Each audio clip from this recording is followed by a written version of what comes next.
Ugly. Five.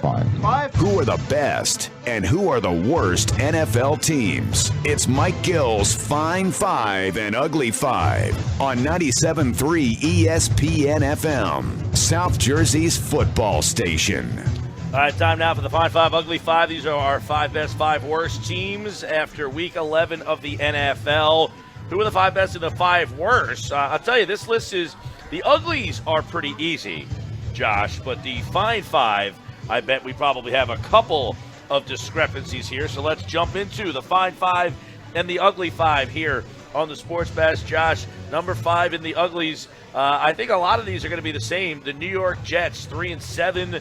They're going back to Fitzpatrick. I mean, what a disaster of a decision out there. They've had an awful year. They're number 5. Why are they going back to Fitzpatrick? Their excuse is that, Fitzpatrick helps us win games. Did you not see the Rams game? Did you not see the fact that you had trouble doing anything? You think Fitzpatrick starting is going to change things against arguably the best team in the NFL? This organization is nuts. I don't get it either. I was not an advocate of them signing Fitzpatrick, so I have scratching my head left and right here on that one. All right, number 4 on my list, the Chicago Bears. I think the Bears, unfortunately they've had some injuries too, but this is a team that's a minus 80, 0-6 on the road. They're actually 2-1 in the division. That's not bad, but unfortunately for the Bears, that's not enough. I got the Bears as number 4 in my ugly 5. I have the Jags at 4 only because I feel like the Jags have just a little bit more talent than the Bears. So I have the Jags at 4. I think the Bears are in a worse state. That's why I have them at 3. Jacksonville's number 3 on my list as the ugly 5. They've lost 5 in a row, minus 72, 1-6 in the conference. They've given up 265 points. Another year, another lost season for the Jacksonville Jaguars. That will probably end with a firing of the head coach afterwards. And he should be fired, honestly. I mean, this organization's taken very few steps forward considering what they were when he got there and the amount of talent that they have as well. Number 2, I know you and I typically disagree on this one. Yes, we do. I go Cleveland number 2. I think they try harder. I think if they played each other on a neutral site, Cleveland would win the game. And Cleveland, to me, has a better long-term proposition because Chip Kelly is not the coach there. Even though they're 0-11, they're a minus 141. San Francisco's 1-9. They're a minus 109. So I've got Cleveland 2, San Francisco 1, because you did win a game and you haven't been able to get another win. At least the Browns are trying. They're still clawing. They're still fighting. Yeah, I still have the college football BCS rule. I can't put a 1 undefeated over a 1 kind of bizarro world backwards. So my thing is, if you can't win a game, you're still stuck at the worst. All right, there you are, the ugly 5. We agree on all 5, just different spots there. And I don't know there's not any other contenders. Everyone else is the mediocre 5. No, right? everybody else is somewhere stuck in that halfway zone. Let's go to the Fine 5. I had trouble with this one. I wrestled with about 4 teams in the 5 spot here. I ended up going with Oakland. I'm going with Oakland as my number 5 team. The Raiders, 8-2. What impresses me the most about them is 5-0 on the road, so that separated them from some of my other options. Raiders have been in my Fine 5 for a couple weeks now, but they're not at 5.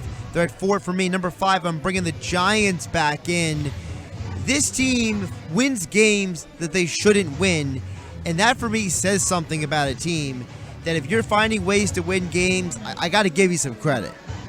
Number 4 for me, I know Kansas City lost this week. I still like the Chiefs in that West. You're just obsessed with the Chiefs. I like the Chiefs in the West. I think they're going to win the division. So if you're asking me who the best team is, it's one of those teams. So I'll take the team I think is going to win the division, and that's the Kansas City Chiefs. I think out of those 3 teams, they're the best one. Mike, let me ask you this. If the Chiefs lose to the Broncos this week, will you at least put them below the Raiders? Oh, if they lose again this week, then yes, I'm probably going to have to make a little bit of a decision here with the Kansas City Chiefs, but they've won a whole heck of a lot of games in the last couple of over spanning 2 seasons. Yeah, they're not even my 5 at all. I gave them 1 shot and they failed. So They did fail. They let me down last week. Number 3, right? We at number 3? Yes, we are. Dallas, number 3. I had them up there. I've been on the Dallas wagon all year long. They've been in my Fine Five probably since week 3 or 4. But Dallas number 3 for me. I think if they played Seattle at a neutral field, Seattle would beat them. So Dallas 3, and Seattle's higher. I am in the same boat. Cowboys are at 3, and the Seahawks are at 2. I think the same thing. You play the Seahawks in their house or in a neutral field, I think the Seahawks are probably beating them. They play them in Dallas. I think Dallas could beat them. And it's not because I think Dallas is a bad team, but I think that Dallas has a couple of vulnerabilities that Seattle can exploit.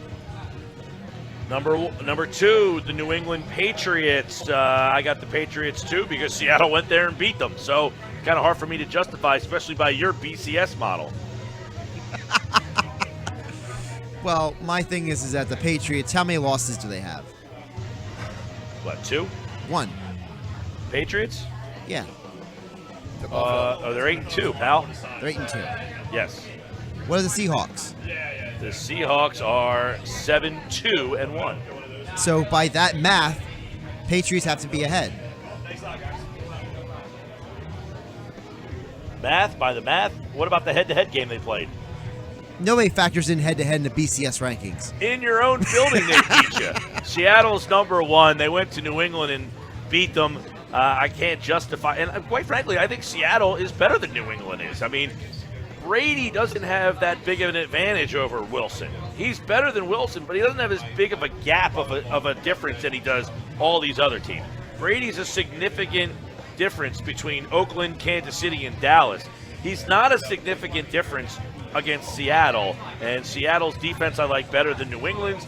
And again, they beat them on the road. So guess what, Seattle, you're number 1 in the Fine Five. There you go. There's our Fine Five, Ugly 5.